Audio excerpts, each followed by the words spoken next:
Hello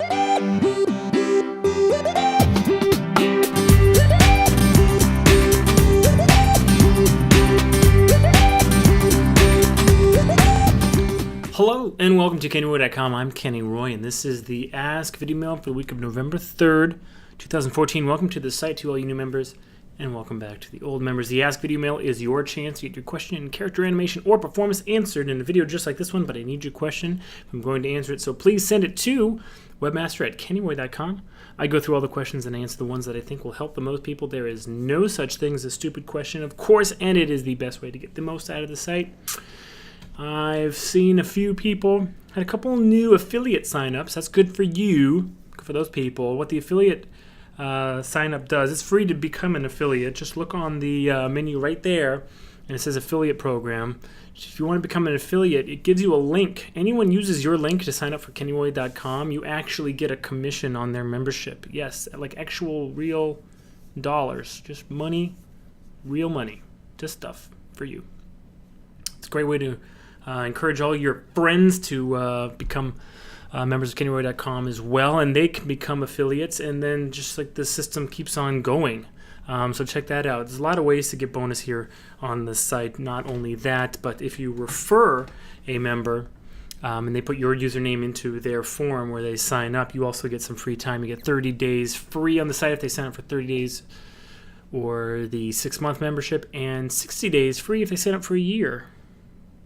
Don't forget, you also get 2 days for every single Ask Videomail question you send in. So I'm giving this away.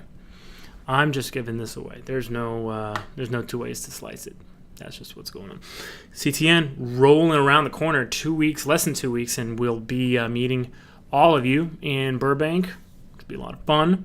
Remember what I said. Please just march right up to me and say hi. All right? I want to meet each and every one of you. But do me a favor. Tell me your name. Sometimes people walk up and they forget that I've never met you before. And they walk up and they just say, Kenny. And I'm like, you! So say, Kenny, it's Joe. Or it's Jason. Or Frankie. I'm really excited to meet you. So, again, don't be shy. Just walk right up. Okay? Just want to meet you all. Need the support. Want to feel part of the community. It's why we do this, right? You can play online for years and not meet another animator, and then you go to like something like this, and it's really great to feel a community. And to that end, you should also be planning on doing a little bit of networking yourself. It's get people's contact information, meet people, send people your work, ask to see their work, build a little bit of a community, because in the end, it's always going to be your contacts, your network that get you a job. 9 times out of 10, you will get a phone call from a studio that your friend works at. Or you know where to apply when somewhere where you have a friend says to their animators, hey, does anybody have any friends that are out of work? We need a couple people or whatever. You've seen this, right? You've gone on Facebook and seen like, hey, everyone, the studio I'm working for needs another animator. Happens all the time. Well, they chose to put it on Facebook. If you're their good friend, they're going to ask you first, aren't they? Right? So it's great. It's great to network. It's very essential. All right? I know some people are shy. So I did want to just touch on a little bit of a Ask Videomail question that was sent in. This is not this week's question, but I just want to talk about it for a second. One person did ask, if you are a shy person and that's just who you are, does that mean you're never going to be a good animator? No, of course not. But it just means that you have to do a little bit extra, okay? Because this is in all industries. All industries have a little bit of sort of just like that insider kind of advantage, all right? Somebody who knows somebody. You're always going to get that, and that's just kind of how life is, okay? So, animation is no exception. You just have to be that much better. Your work has to not only speak for you, but your work has to kind of like travel around and do your networking for you. You have to be good enough that like if you put stuff out, like that Steve Weeby or Weeble guy. Am I thinking of the King of Kong? No, that's Weeble, whatever. The guy that does those animations, that loop, that are like the guys with swords that like hit each other and then roll and slap and bang and kick and then also like it loops again, right? Those little animations. If you know what I'm talking about, this is like a perfect representation of it. Okay, actually,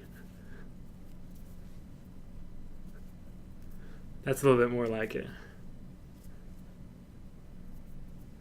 Okay.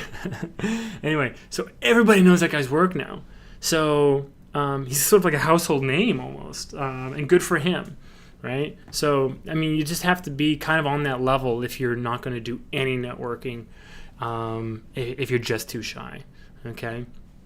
Animation is based on performance. I had an animation director. I'm not sure if he was totally right about this, but I had an animation director once that basically put it like, I don't think that any animator can animate an action that they really can't put themselves through.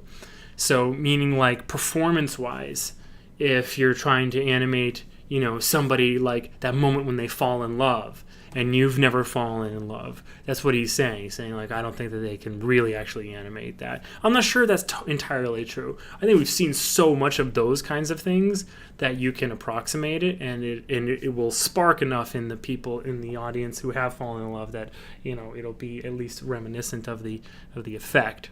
But what I do agree with is that there is a deficit there if you are an extremely introverted person, that you are not really on the same level as maybe some of the other animators that are more outgoing or more social and have less of those sort of like anxieties about it. I know, for instance, when I was working at larger studios, there was, you didn't want to be seen as like the person that was, kind of out there or weird or whatever, and that's totally normal, and I can understand that. But at the same time, you kind of laugh all the way to the bank in that if you are the person who's like doing the crazy video reference every single time, but your shots are the best, you're getting handed out the best shots every single time, you're basically, just like, walking on air. In terms of the way your supervisors are thinking about the way you work. I mean, all these positive things happening. I mean, come on, that's not a very crazy trade-off to make. So at any rate, you don't have to be that guy or girl. But I do think that if you are considering trying to get into the industry, that you should know that there are a lot more factors than just sitting down and working. And when and if you do come to CTN, you'll see the people that are there that are just like they've loaded up on all the workshops, they're getting all the swag bags, they're wearing some goofy hat or whatever, and they're like loudly see like every single person that they know, like whatever, all this attention to themselves. Those are fun people to work with, and they're going to have a little bit of an advantage over you. All right, when all things are considered, if your work is a lot better, then obviously they're not going to steal a job from you. But on a sort of an even playing field, people just want to be around high energy. Okay. Didn't really mean to go too much into that answer on that Videomail question, but let's get to this week's as well. Here we go.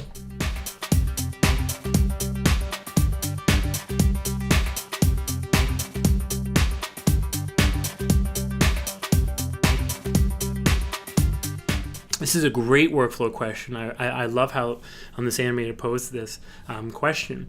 So we try to get the fundamentals into the animation as early as possible because, for two reasons. One, I think that making fundamental adjustments, meaning like adjustments to only some things that can be sort of described as the fundamentals, is the quickest way to hit notes. It's the quickest way to improve your animation in a way that is the least amount of work. So if you make fundamental adjustments, to hit notes, that means that sort of your fundamental workflow is really essential. The reason we don't put it into we don't put like things like bendy limbs into the beginning, especially now that I've sort of switched entirely over to animating with tempo, is because your poses especially are basically in the back of your mind, like what you want to get for, like, if it was absolutely the best case scenario, if it was absolutely there was no limits on you and whatever, you would get these poses, and then you start working on the timing. There's no place in blocking, in the first pass of blocking and I hope you've considered and are working with tempo, or have at least tried it, or maybe taken a little bit of it and incorporated it into your current workflow. But regardless, no matter where you are with tempo, there's no place for getting into that sort of kind of like detailed posing right in the beginning anymore.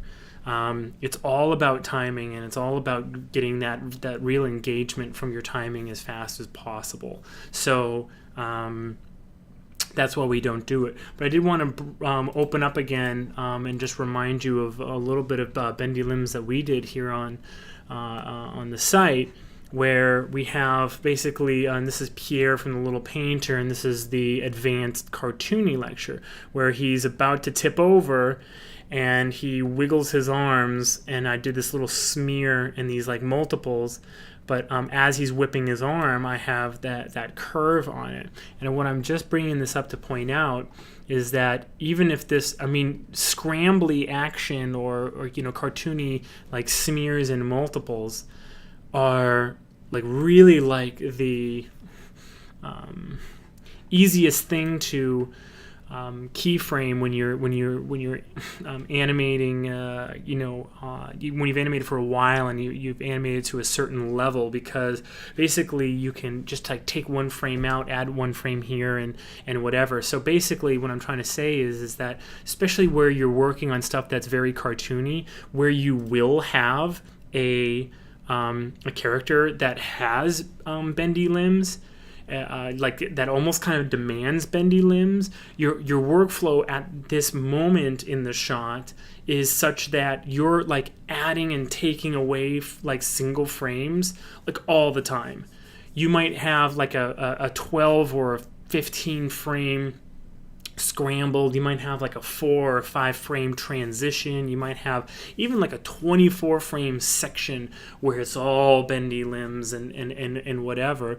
But in making that section, be it 4 frames or 12 frames or even 24 frames, you will have put in and taken out 3 times as many frames, or should we say poses, as there are in the final result. Meaning if it's 4 frames, you've tried out at least a dozen ideas. If it's 24 frames, you've tried out at least 72 ideas or poses or different things, like about 3 different ideas per frame on the movement. So what does that mean? That means that the workflow is kind of set up for these shots for you to be really fast at trying out ideas, putting it in there, and it's not working, keying both sides, taking it out, putting something new in. And that happens over and over and over and over. So that being the workflow, is because that is how this kind of goes. Well, what it means is that you shouldn't in the beginning put in things like like arms that are bending at this stage, because what all you're really doing is adding keyframes onto controllers that will have to be removed or edited or changed at some point if you want to make the smallest adjustment to what's going on overall, what's going on in the body, or what's going on in your shoulders, or anything that actually is affecting this character, you see. So from a workflow standpoint, I can understand if you are still working from a very pose-based workflow, which I hope you're not. I hope you're thinking at least a little bit about tempo, but if you're working on a primarily pose-based workflow, and this is an answer directly to the animator that posed this question, then probably I can see how and why the influence that bendy limbs have on your shot feels important enough to get in early. I would just move a little bit, take one step away from that entire approach to your animation, where it does have, you know, kind of that overall effect that you're feeling and is making you feel like you need to get, you know, bendy limbs in you know, your first blocking pass. Rush as fast as you can towards getting that effective, engaging timing. You get your poses for free, and really bendy limbs happen like in the transitions, right? Then work your transitions. Okay, and when you get up to a certain speed, when you've done enough shots where you know how to do this, then you're just like, you have like this 8, 10, 12 frames of like bendy limbs to do in your shot, and you're just popping them in and out, kind of.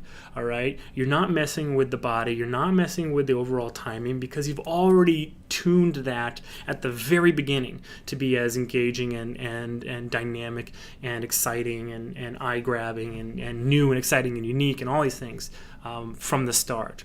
All right, so I mean, if you can't tell, guys, I am so hot for tempo, it's crazy.